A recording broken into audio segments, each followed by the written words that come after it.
Hey guys, my name is Casey Beeson with Everett Chevrolet. I'm Moses with Everett Chevrolet. And we are here to do a nice comparison video today. I've brought a CT4-V Blackwing. What do you have behind you here? I got a BMW Competition M3 xDrive. Both really, really nice options. You know, if you're looking for that sports sedan, there's not a whole lot of cars in this lineup anymore. It's really these two. And then I know Alfa Romeo has a Quadrifoglio that kind of, you know, fits in that same market. But the main reason we're here is to show, you know, some of the key differences. I know I've got a twin turbo V6, 3.6 liter. And this is a inline 6-cylinder. So, you know, a little different, you know, same amount of cylinders, but different configurations, different personalities. A little more torquey, you know. So this is gonna make just shy of about 500 horsepower and just shy of about 500 pounds of torque. One of the really nice pieces to this one that I like is that in the highest trim level, you can still get a manual transmission. You just don't see that happen a lot nowadays. Most manufacturers have kind of left that behind as their transmissions have gotten better, but there's just still something about it. The competition, actually, I did a little bit of research. I came prepared today. The competition and the CS trims, you cannot get a manual. You're stuck with the 8-speed. The only way you can get a manual in an M3 is if you buy a base model, which, I mean, how many M3 customers are buying base models? No, not a lot, not a lot. So that's kind of one you know, scratch against it for me. I do like that Cadillac has retained that manual transmission in the top trim level. The big dog still gets a manual. Having driven this car on track, well, not this car, but one of these cars on track, you really appreciate that manual transmission. You know, that direct control you have over everything is fantastic. I mean, you've got the paddle shifters and everything, and the inside of that one looks insane. Oh yeah, it's got if we want to come over here and kind of take a look, and let you show some of that. It is a wild car. I want you to look at this blue interior. Is very nice. You get heated and cooled seats with carbon fiber dash, carbon fiber shift knobs. I mean, it's super amazing in there. With all those color combinations, you've got the blue, you've got the green, you've got the red, the carbon fiber everywhere. It just screams sports car. I just don't know if it screams it the right way. If y'all come over here and take a look at this, the Cadillac does sports car in a refined way. You get this beautiful brown interior with the black and white accenting, very subtle red stitching throughout. And you know, kind of one of the big pieces for me is if you look up. We spend a lot of time behind the wheel of our cars. You have a suede headliner. It's not something you really need, but it's a nice touch when you're buying a luxury vehicle. I will say I really like the wheels on yours though. Yeah. BMW did a good job with those. It's very, I don't want to say this, but it's very boy racer. Like they look, they look like aftermarket wheels. I think Cadillac went for a more understated look on the Blackwing. This BMW just screams out sport. Let's go racing, let's go to the track.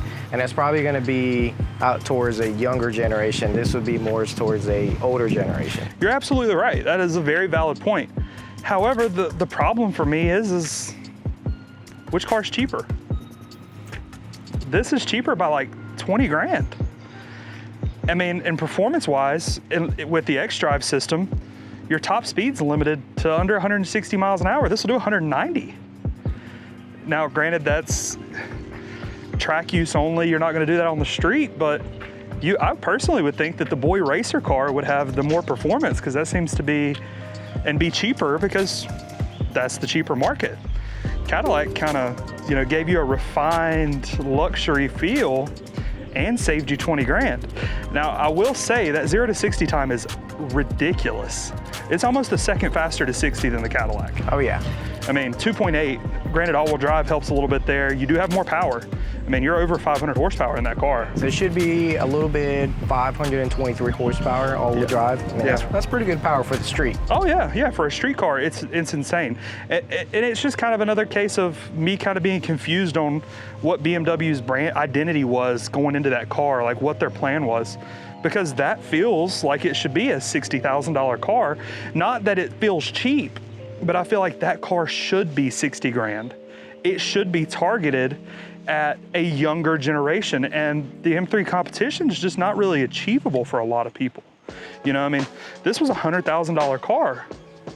Now, granted, it does have the really nice carbon fiber, and that is not cheap. You're talking about $5,000 and then another $5,000 for the all-wheel drive, which, you know, really is what gets you that 2.80 to 60, but I don't know, man. But you know what? Something else about this that I'm noticing on the Cadillac is that this got bucket seats that'll just make you, it'll just hug you whenever you go to the track. Well, exactly.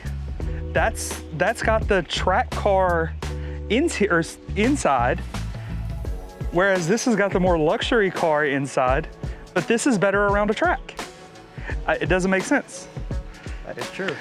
Because I mean, this car, the top speed is, I mean, we're talking about almost 40 miles an hour.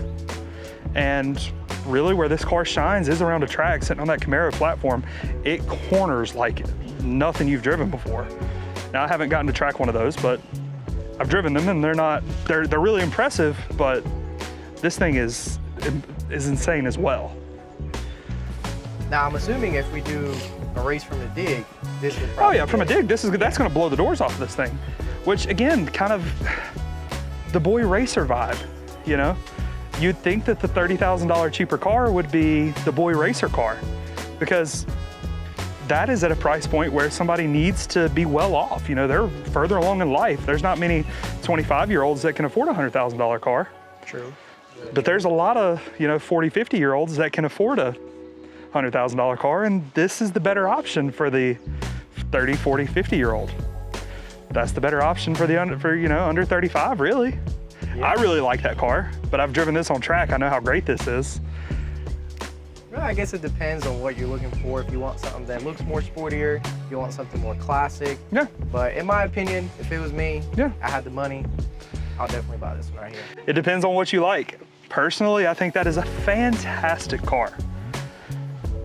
I just don't know if it hit its mark. So coming under the hood of these things, it's really impressive. It's a really tight engine bay. That's kind of one of the downsides of going with an inline six, is it's narrow, but it's long. So it makes it a little tougher to be able to get to things. You know, you got the strut bar straight across in these. I was really glad Cadillac went the other direction there. Their strut bars come forward and go back. So you leave a lot of flexibility if you're working under the hood of this thing. And it just feels like there's a lot more space under the hood of the Cadillac than under the hood of the BMW. True. But you know what? When you got twin turbos in there making 523 horsepower, who is going to talk about the engine space in there? That is true, until it's time to work on them. And that is one thing we can, you know, kind of knock the BMW on, is working on these is not cheap. They're not known for their cheap repairs. That's been around for a while now. Now, these are a lot more technologically advanced than, you know, the Cadillacs from 20 years ago, but everything is. So no, it's not as simple to work on, but I would much rather have to work on that than to have to work on that. True. It's probably cheaper to work on this. And like you said, there's more space. But then again, this has a lot more power in it. You can't really compete with that one. It's got a little bit more. So two cars that are two sides of the same coin. They do different things well. Kind of gives you flexibility. You know, what do you want? Do you want the boy racer car? Do you want the luxurious track car? You know, it kind of gives you a little bit of flexibility and some options in the market, which is something we don't have a lot nowadays. So, I mean, it's really, you know, we both have a car we like. I prefer the Cadillac, you prefer the BMW. That's the advantage of, you know, the market today. We've got options. You know, we've got plenty of stuff down at Everett and Hickory. Tons and tons of cars, from sports cars to family cars to SUVs to trucks. Hell, we've got sports SUVs now. I mean, we've got a little bit of everything. So come on down and shop our selection today.